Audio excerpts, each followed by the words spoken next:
یہ دنیا دارالعمل ہے جہاں جو کرو گے کل قیامت کے دن اس کی جزا یا اس کی سزا تمہیں دیکھنا ہوگی. اور قیامت کے دن جب نامہ اعمال ہاتھ میں دیا جائے گا بندہ حیرت زدہ ہوگا, آنکھیں پھٹی کی پھٹی رہ جائے گی.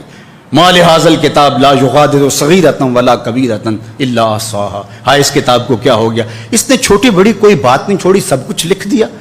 لیکن پھر پچھتاوے کا کیا فائدہ؟ آج کا پچھتاوا کل کی بہتری کا ضامن بن جاتا ہے, لیکن کل کا پچھتاوا سوائے حسرت بڑھانے کے, دکھ اور اذیت بڑھانے کے اور کچھ نہیں ہوگا.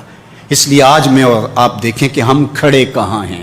توبہ کا در کھلا ہے, سورج ابھی مغرب سے طلوع نہیں ہوا, اللہ کی رحمتیں برس رہی ہیں, ماہ سیام جیسے مہینے دستیاب ہیں, لیلۃ القدر جیسی راتیں میسر ہیں.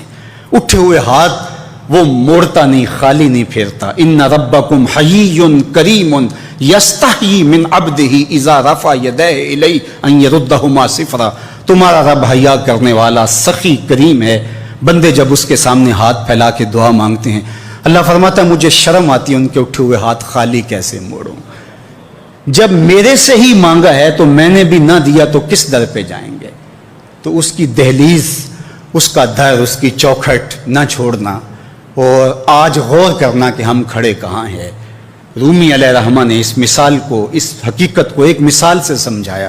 کہتے ہیں کوئی جزیرہ تھا, وہاں کا سیاسی نظم یہ تھا کہ سال کی آخری تاریخ کو جو ان کا موجودہ بادشاہ ہوتا اس کو جنگل میں چھوڑتے اور نیا بادشاہ لینے کے لیے وہ ساحل پہ آ جاتے.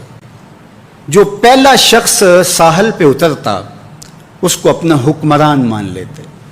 جو بھی حکمران بن جاتا وہ خوش ہو جاتا, حالانکہ اس کو بتا دیتے کہ ایک سال کے لیے تجھے منتخب کیا ہے, سال کی آخری تاریخ کو تخت سے اٹھائیں گے, باندھیں گے, جکڑیں گے اور اسی جزیرے کے دوسرے کنارے ایک جنگل ہے جہاں خاردار جھاڑیاں اور موذی جانور ہیں, وہاں تجھے پھینک دیں گے. وہ بھول جاتا, کہتا دیکھی جائے گی. اور سال کی آخری تاریخ جب وہ رسیاں اور زنجیریں لے کے آتے تو وہ پریشان ہو جاتا کہ آنکھ جھپکنے میں سال گزر گیا, پتہ ہی نہیں چلا. پھر روتا ہوا چیختا ہوا اس جنگل میں جاتا اور لوگ اس کو چھوڑ کے آ جاتے اور درندوں کا رزق بن جاتا. اور جو بھی آتا اس نے کبھی انکار نہیں کیا تھا. پہلی بار ایسا ہوا کہ جس شخص کو انہوں نے ہار ڈالے, گارڈ آف آنر دیا, تعظیم تکریم دی, سیلوٹ کیا, اس نے کہا یہ سب کیا ہے؟ کہا کہ آج کے بعد تو ہمارا حکمران ہے. کہا میں تو امور سلطنت نہیں جانتا, میں تو تاجر آدمی ہوں, چیزیں بیچنے آیا ہوں. کہا کہ ہمارا اصول یہی ہے کہ سال کی پہلی تاریخ کو پہلا شخص جو جزیرے پہ قدم رکھتا ہے وہ ہمارا حکمران ہوتا ہے. اس نے کہا میں تو امور سلطنت کو نہیں جانتا, تو یہ کس طرح ذمہ داری قبول کر سکتا ہوں؟ انہوں نے کہا کہ تمہیں کرنا ہوگی, اس کے علاوہ کوئی راستہ نہیں ہے, ہمارا یہ قانون ہے, ضابطہ ہے. اور یہ بھی بتا دیں کہ سال کی آخری تاریخ کو تجھے اسی جنگل کے دوسرے کنارے چھوڑائیں گے جہاں موذی جانوروں کا رین بسیرا ہے. تو اس نے کہا اگر انجام اتنا دردناک اور خطرناک ہے پھر تو میں بالکل جانے کے لیے تیار نہیں ہوں. تو انہوں نے کہا تو چاہے نہ چاہے باندھ کے بھی تخت پہ بٹھانا پڑا تمہیں بٹھائیں گے.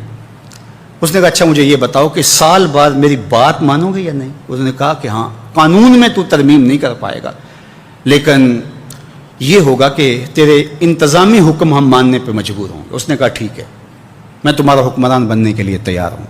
رومی بولتے ہیں کہ جب بھی کوئی شخص تخت نشین ہوتا تو وہ بھول جاتا کہ میرے 7 سال کی آخری تاریخ میں کیا ہونے والا ہے.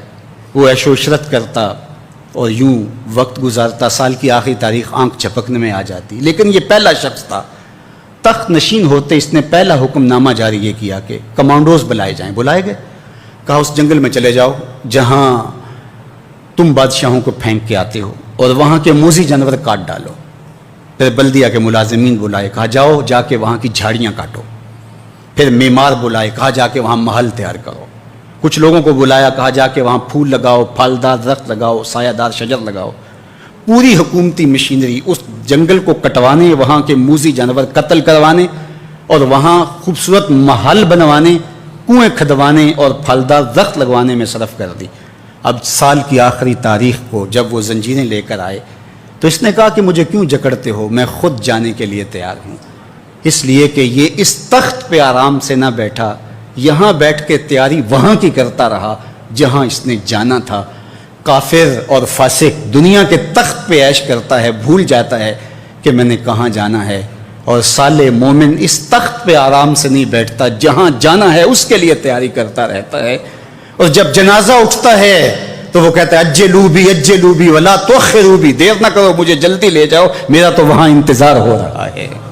اور پھر جب وہ وہاں پہنچتا ہے تو القبر روضۃ من ریاض الجنہ، وہ جنت کے باغوں میں سے باغ بن چکی ہوتی ہے، وہ سارے تھور، ساری جھاڑیاں، ساری آگ اور وہاں کے سارے بھڑکتے ہوئے شعلے بجھا چکا ہوتا ہے اپنے اعمال کے لشکر بھیج کے۔ ہم نے دیکھنا ہے کہ ہم یہاں آخرت کے لیے کچھ بھیج رہے ہیں کہ یہی